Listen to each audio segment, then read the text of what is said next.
Coming to you from Orange County, California, this is the JuggLife podcast with Max Ada and Chad Wesley Smith.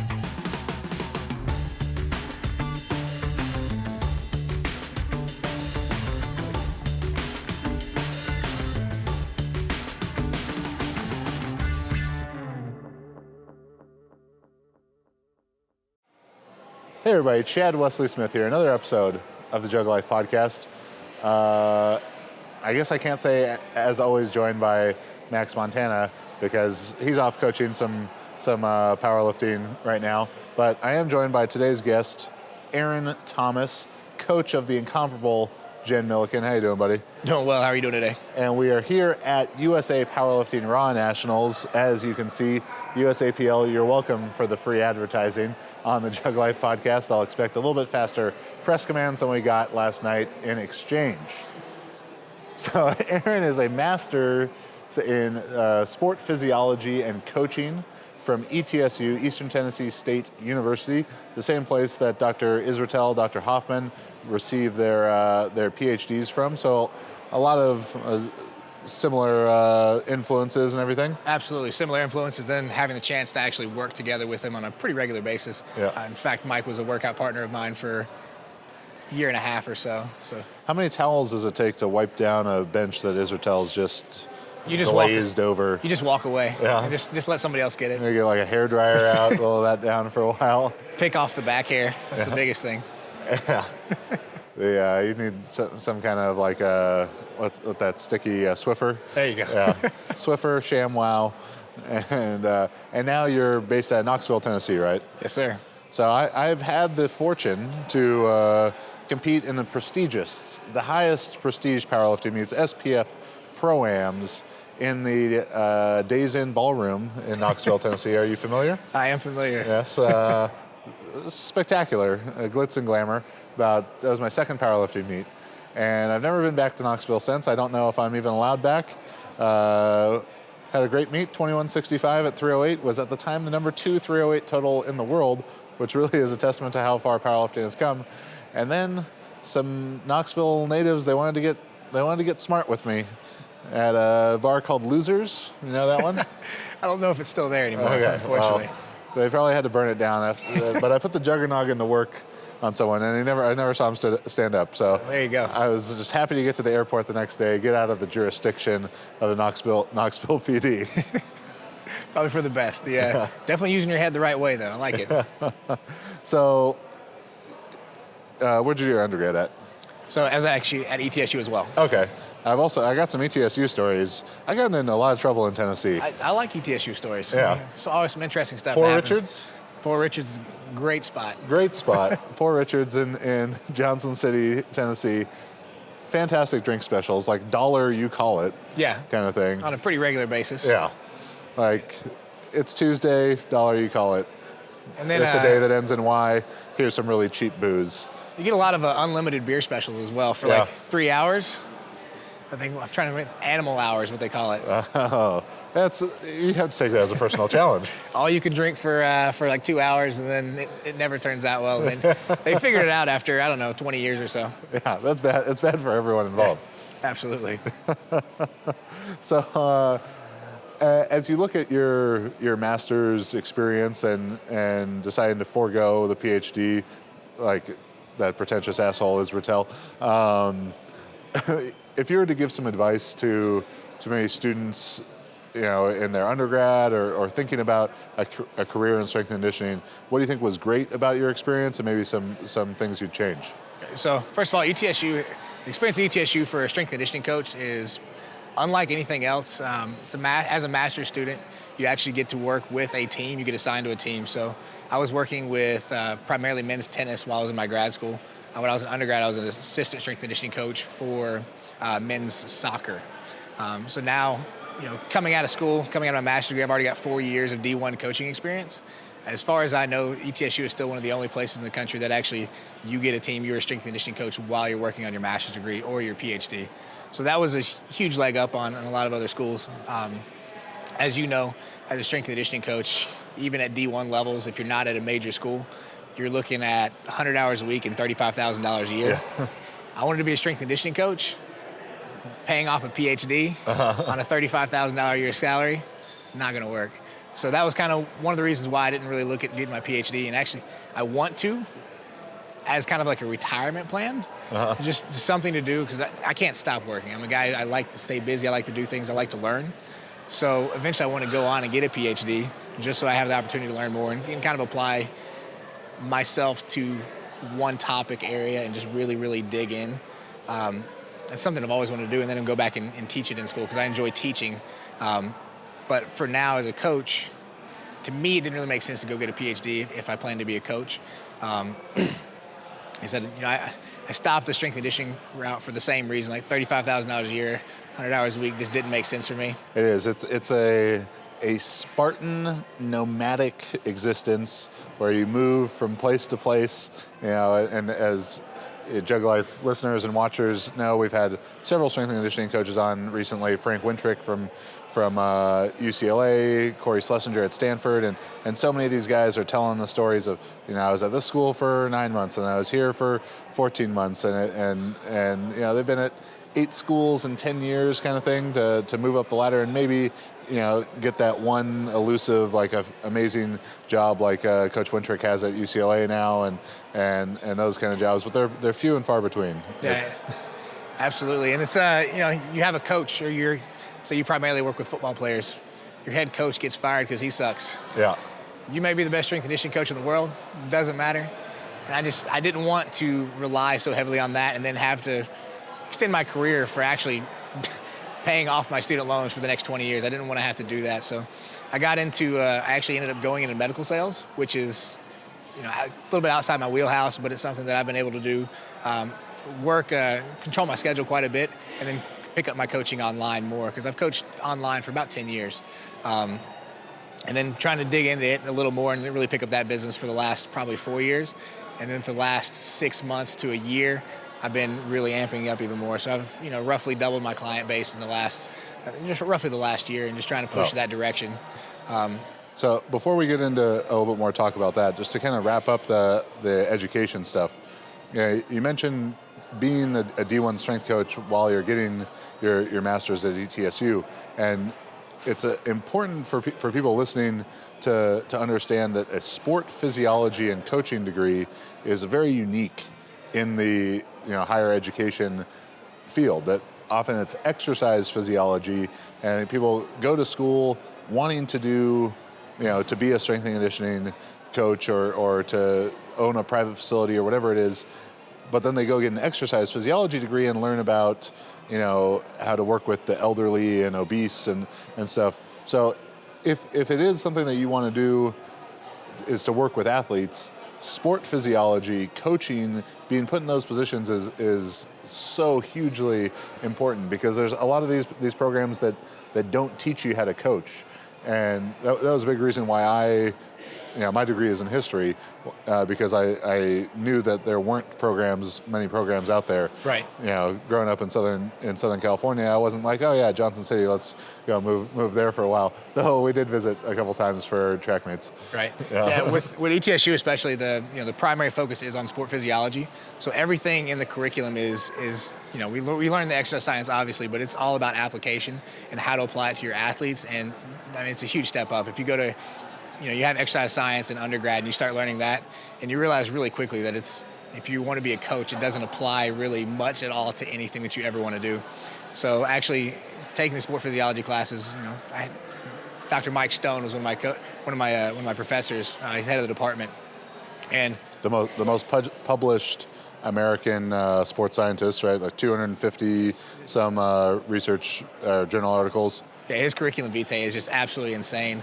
And then you also get the pleasure of working with his wife, Meg Stone, who is, I think she still holds the collegiate record for shot put and discus, I believe. NCAA record holder, University of Arizona, shot discus, Meg Ritchie at the time. First female head strength conditioning coach in Arizona, so she's pretty impressive. There's actually I guess when I was in my undergrad, she got upset with her throwers one day. And if you ever see Meg is a very frail looking lady now. She's pretty thin. She's a little tall, but she's pretty thin. And she picked up a shot. If you saw her throwing pictures, she was not frail. No, not she was not at all. Tank. She was absolutely. I think there's a joke, I don't know if it's true or not, maybe it is, but that she got her head strength coach job from being able to out squat all the guys on the football team. And if you see her from the pictures from those days, it's absolutely believable. But she got pissed off at the weightlifters or the throwers for not giving their 100% effort or not doing things right. And I don't know how old she is, but she's, like I said, she's fairly frail looking, especially compared to a thrower. There's no comparison there now. She picks up and out throws the ETSU record and just turns around and keeps going back to work. And it's something absolutely amazing. It just, I don't know how that happens without the muscle mass being there anymore, but just shows you how much technique when is you got involved. it, you got it. Yeah. She has it. So you said you've been doing a lot of online coaching for 10 years. So you're a pretty early adopter in that field, and working a lot with bodybuilders at the time, Yes. correct? Yeah, it's all started with T-Nation. Learned a lot of stuff online. It's the best place of information that you could possibly ever have. In the early 2000s, they had great articles.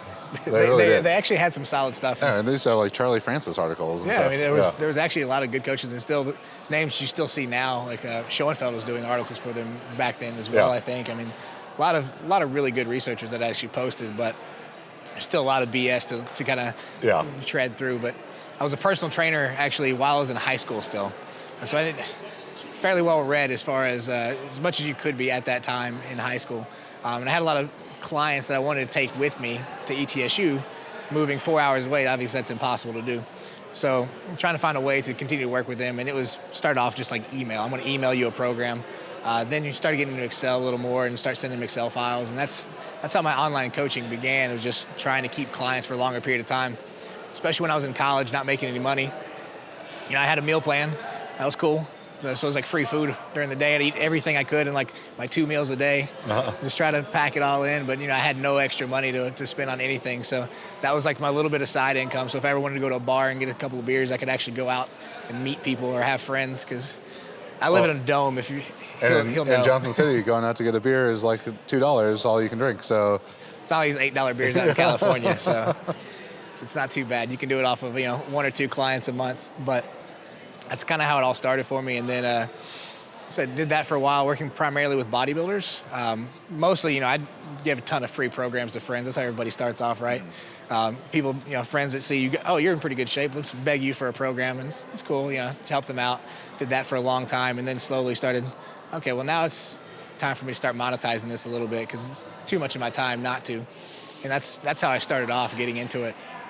It was mostly powerlifters for a long time. And the retention's a little tough there, so it's hard, especially social media as it is now. It's not the same 10 years ago or 8 years ago. Like totally different world. Instagram wasn't a thing. So there was really no way to really get your name out there other than just word of mouth.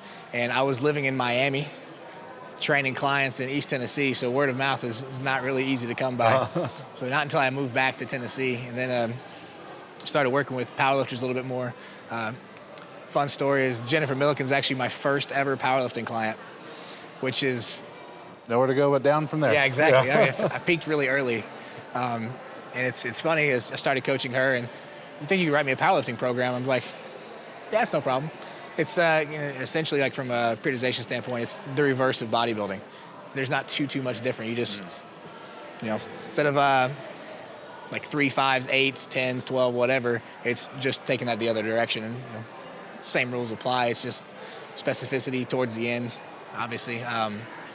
That's how I did it and set it up. And I got lucky enough to put 25 pounds on her bench in 3 months, I think, and then hit a bunch of squat records or squat PRs really quickly, and the rest is kind of history. And then she blew up, put 250 pounds on her total, and now we're here today. So let's talk a little bit more about some of your principles in regards to how you set up programming for powerlifting. You said that female powerlifters are particularly kind of a niche that you tend to work with a lot. What maybe the biggest differences jumping out to you programming for female athletes compared to male athletes? So one of the reasons I like working with females, it's honestly, it's a bit of a cop-out.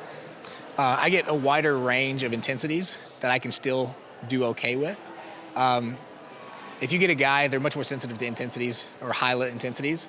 So they go just a little bit too high and they snap in half and all their numbers go to shit.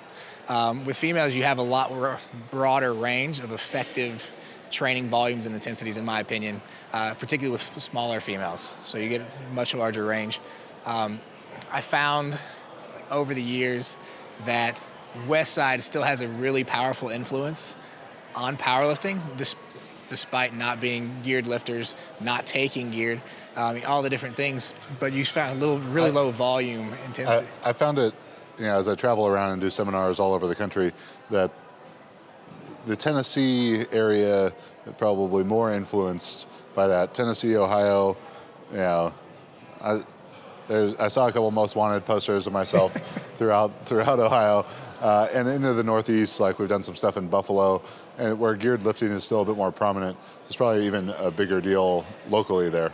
Yeah, I think it's probably just because Tennessee as a whole tends to be a little bit behind the times on things. So I was surprised when you said that they had email 10 years ago. Right. Well, it's not many people. I had some really high class clients that really ahead of the times. But yeah, so where are we going? We're talking about starting off really broad. So specificity is not very high. So we're talking, squat, bench, deadlift, any variation of that, slowly towards a meet, getting closer to, like, say, if they're a low bar squatter, moving towards the low bar. If they're a conventional deadlifter, we're doing almost exclusively conventional. Instead of having like hyper extensions, for instance, we are tapering everything towards much more specificity. Start off with higher volumes, higher reps, slowly work your way down to lower reps, singles. So hypertrophy, strength, and then power peaking, which depending on the athlete that you're working with. So it's really funny. Honestly, before I'd ever read any of your stuff, I'd been working with Jennifer for a little while. I mean, I came across like Juggernaut articles, but not really. I hadn't read anything about the Juggernaut training method. I'm writing my programs out and I'm looking at it, and then I'll see that the Juggernaut training method, I think it was like 1.0, whatever your first rendition of that was. Way back. Yeah. So when I look at it, it's very, very similar. And I think when you take the principles of strength training and apply them correctly, those programs should almost all look similar. If you're using like typical like block periodization, there's not going to be too much difference. I mean, the principles are the principles for a reason, and that's kind of what I've always stuck to. So when you say high volume, that can mean there's a big range of what that can mean. What's some high volume stuff, like actual sets and reps that maybe Jen has had? Because I'm sure people they may have a conception of what high volume is, right, and what you're about to say is probably far beyond that. So with Jennifer in particular, this would be a typical squats. I've changed the training up a little bit more to be somewhat more of a DUP style. Not quite DUP, but a little more in that direction. But previously, say we're squatting twice a week, and we'll start off with 3x6 squats at fairly high intensity. We're talking 7, 8, 9 RPE from week to week. And then dropping down and doing sets of 8 to 10 on squats as well. And then doing some form of a hip hinge, whether it be another lighter deadlift or any like double hyperextension, something like that. Yeah. Good mornings. Do a lot of good mornings, or used to do a lot of good mornings. I know she loves that. For anywhere between 4 to 5 sets of 8 to 10, depending on the week for a high volume. And then dropping down and either doing one more quad emphasis work, whether it be lunges for somewhere 5 sets of 10 plus, or just like front squats. Doing 5 by 10 after all that on front squats is absolutely brutal. So 3 by 6 in the squat, and then how many sets maybe of 8 to 10 after that? 3 to 4 usually, up to 5. So 3 to 5 sets of 8 to 10 after that, and then some RDLs or good mornings or something. Some 4 to 5 sets there. 4 to 5 sets of RDLs after that, then up to 5 sets of front squats or usually lunges. Yeah. Something. Try not to load the spine too much. Just recovery gets too difficult. But you guys do that belt squat much? Unfortunately, I don't think Wade has access to a belt squat now, but I want to. I saw Mike Tashir doing it the other day with a lot rope of creative underneath ways to get it going. Yeah. So to kind of echo Aaron's point there, with some of my lifters like Marissa, Kristen Dunsmore. Yeah, Marissa's done 11 sets of 6 in like a high bar squat. I mean, 5 sets or 6 sets of high bar squat with 5 sets of 6 front squat. After that, 3 sets of split squats, and then something like a back raise. After that is one session, and then a second session similar to that later in the week, about 75% as much volume. So maybe 7 sets of 6 on the squats instead of 11 sets of 6, and just cutting a set or two off of the smaller exercises. Yeah, that's fairly similar, except on that second day of the week for me, we're replacing some of that squat volume with deadlift volume. So the volume for hers wasn't really dropping. It was all based on what she was actually being able to recover from. And I started off a little more conservative than that. Basically, the RPEs changed. So keeping the volume fairly high, but went from 6, 7, 8 RPE or 7, 8, 9. I found out that really quickly that she could recover very, very well. Yeah. Just programming numbers instead of RPEs, and she just kept hitting them. So if she continues to hit them and she's hitting them with quality reps, then I know that she's capable of it. The recovery is not necessarily too much of an issue yet.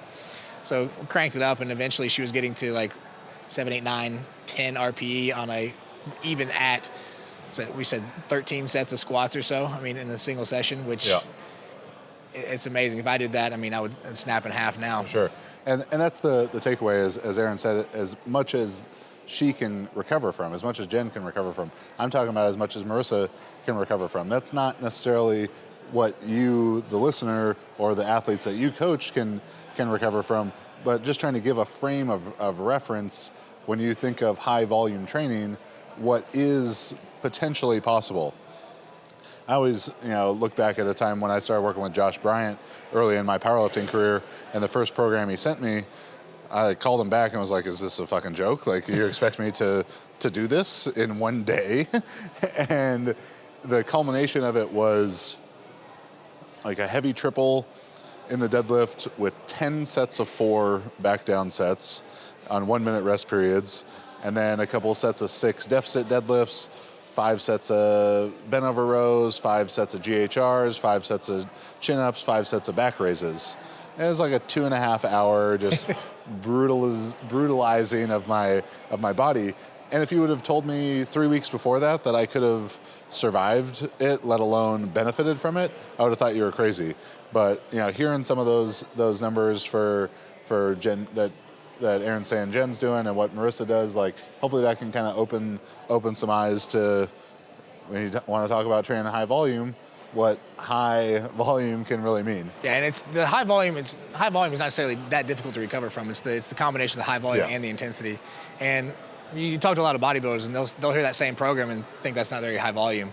I was talking to a guy the other day. He said, a session for him should be 500 reps or more. And I'm looking at it, I was like, I can't think of the last time I've had any of my lifters do 500 reps. Like, I can't imagine why we would ever need to do that. Yeah, we get huge frame of reference there. It's completely different depending on who you're talking to. Yeah, we have all those hypertrophy guide videos with Dr. Mike, and inevitably in the comments, Mike talks about a MRV of 22 sets for whatever body part or something, and then people in the comments, well, I do 30 sets per workout. I do that twice a week. And it's like, well, your sets are probably light as shit. Or it's isolation movements. Like, you're gonna recover a lot easier from 30 sets of tricep extensions than you are with 30 sets of bench press. It's not even close to the same, and there's a lot of people who don't understand that. So that's something to adjust for and something to pay attention to. I still the worst I've ever seen volume wise is actually working out with Mike. We did a workout. For me at the time, I was probably right around a 500-pound squat, and I hit 365 for 987, I think 9876, dropped down to 315 for 10,986.4, and then dropped to 275 and was at 12, and then we dropped to 225 and hit, that was for 4 sets at 275 and 5 sets at 225. And then we walked over and we did a superset. Actually, we did some good morning somewhere in the middle there. I have no idea where they're at. Blacked out for a while. It's 4 to 5 sets there. And then go and do 225 again on squats for, I think I hit like 18 on the first set down to, that's where I started off. 225 with that, supersetted with hack squats at 225, walk back over, no breaks, just walking from machine to machine or machine to squat. 135 for max reps to 135 on a hack squat max reps. Dropped it, bar for max reps, whatever the machine is on hack squat, like 45 pounds for max reps, and then did just straight body weight squats. And I got 7 at that point where I just couldn't physically stand up after 7 reps, and Mike got 2.5. That was the highest, most ridiculous volume I've ever done. And Sounds terrible. I thought I was going to die. Yeah. We laid on the floor for, I think, like 35 minutes. All the volleyball players, they walking in like, what are these guys laying in a pile of their own vomit for? Well, at least they weren't in there when they saw you fail on your 7th bodyweight squat. That would have been the exact time that they walk in. You know, Yes. Bunch of tall, pretty volleyball girls with little shorts, and as you barely stand up, you're like 7, and then you just fall over. Collapse, yeah. Or It's a good look. In high school, doing like these really long drop sets on the bench where you put all these tens on at the start, and you're going and stripping them and going and stripping them, and then you get to the empty bar and you're like, and then the pretty girl walks in. Exactly. Yep. Inevitably, that's the time they come in. So as you look at Jen as a lifter and a competitor, and she's been so successful, 3 USAPL national championships, 2 world championships, correct? Yes. Yeah. And what do you think are some things besides obviously the ability to tolerate high volume and recover high volume and intensity combinations, some things that have made her so successful? All right, so with Jen, the things that honestly made her so successful, in my opinion, obviously there's the genetic component where she's just naturally strong. So when we started working together, she'd only been powerlifting for a year and a half, 2 years, and she already had an elite total. So obviously she's gifted in that department. But she is absolutely the most focused athlete I've ever worked with, period. I've worked with at least 250 NFL players in some capacity, and I've never worked with a single player ever that's been anywhere near as dedicated in every aspect of their life. I get texts from Jen literally every day at 4, 5, 6 times a day asking questions about powerlifting or something to do with powerlifting. And she's just so incredibly focused. And I've never seen anybody who can do that for as long a periods as she has and then stay consistent. Usually there's a high rate of burnout when you have somebody like that. You can see it for short periods of time. They compete and then they deload, and then they stop talking at all. They stop communicating. They're gone because they just completely destroyed themselves, like just mentally and emotionally. Happens a lot with bodybuilders, especially as they start getting lean. It's very mentally demanding. So there's that aspect. That's why I've never done it. I can't handle the mental aspect of it. It really is brutal. And there's nothing else to say about it. I wouldn't recommend it on anybody. So just the fact that her being able to stay singularly focused like that, and even with like every time she eats, like every piece of food that she puts in her mouth, it's a calculated risk. Like she knows like that's what's going to happen. That's one of the reasons why she want to move to 63, is to actually think about powerlifting less. Because every time she eats and she's having to control her diet, she knows that the reason she's having to do that is because she has to make weight at 57, and it's going to directly affect her results. So she actually is taking a little bit of a break by going to 63. But she has ability to. She's very coachable. You ask her to do something, she does it. She has this weird switch that she can flip on.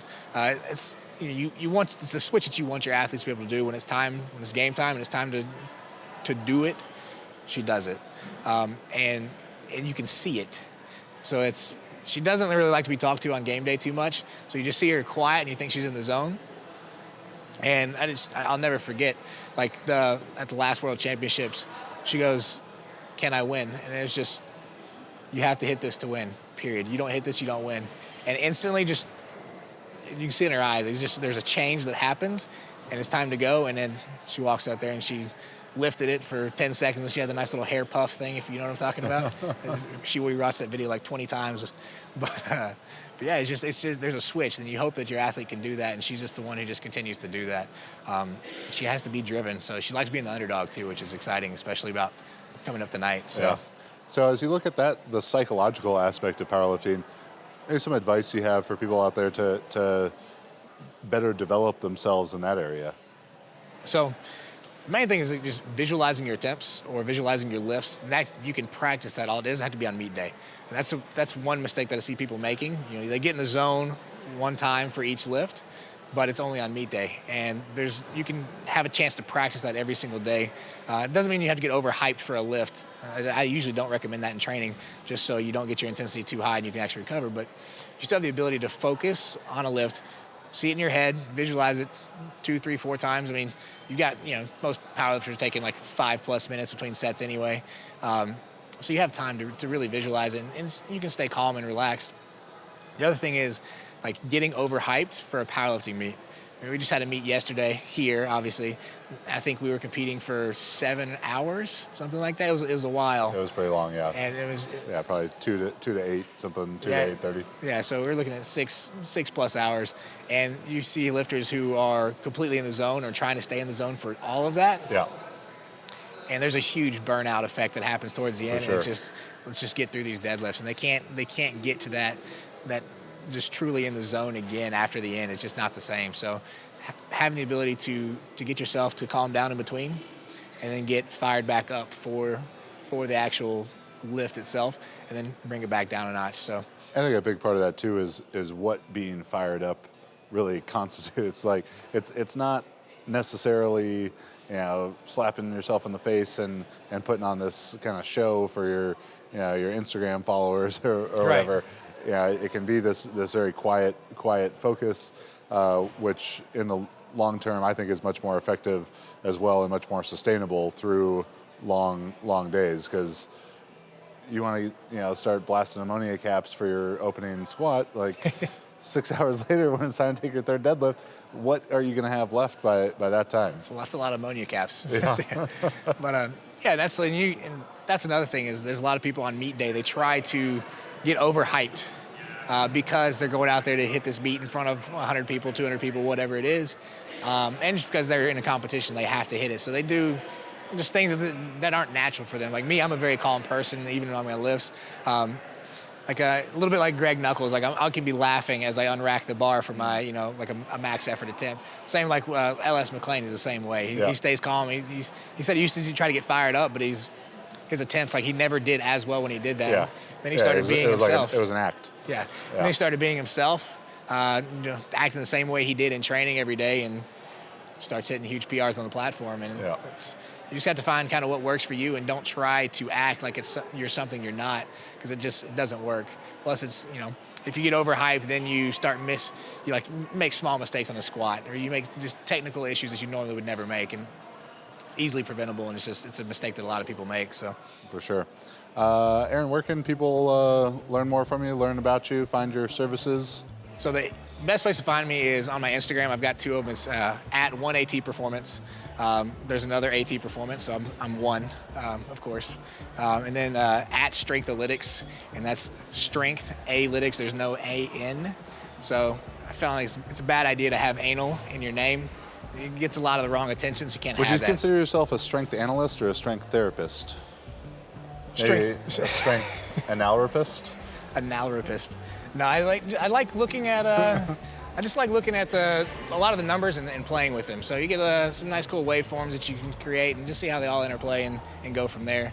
Eventually I want to kind of do a lot of the same things that Garrett Blevins is doing with, we'll call it AI. Some of it's AI, some of it's not. But taking all the analytics from everything that we do for coaching, and there's a way to, not say automate the process, but to write down all of the logic so that you can have that populated for yourself, and then you can adjust it as you need it. It's all. That's actually what I've been working with Garrett on for about the last 6 months. It's a huge, long process, but I think, everybody says that, training is an art and a science. I say that's bullshit. It's all science, it's just figuring out what the right questions are to ask, because there's something that you see that makes you think, you see something, maybe you don't realize it, that makes you make a certain adjustment. And it's all yeses or nos, it's all science, and it's just figuring out what it is. So that's why Strengthalytics became a thing. So that's what that was about. All right, so this is Aaron Thomas, strength analropist, in conjunction with Dr. Tobias Funke. So I'm Chad Wesley Smith, at Chad Wesley Smith and at Juggernaut Training. All the stuff. Subscribe to the YouTube. Leave us a 5-star review on iTunes. Write us something funny or nice. JuggernautCoaching.com for all that other stuff. At Chad Wesley Smith and at Juggernaut Training, Facebook and Instagram.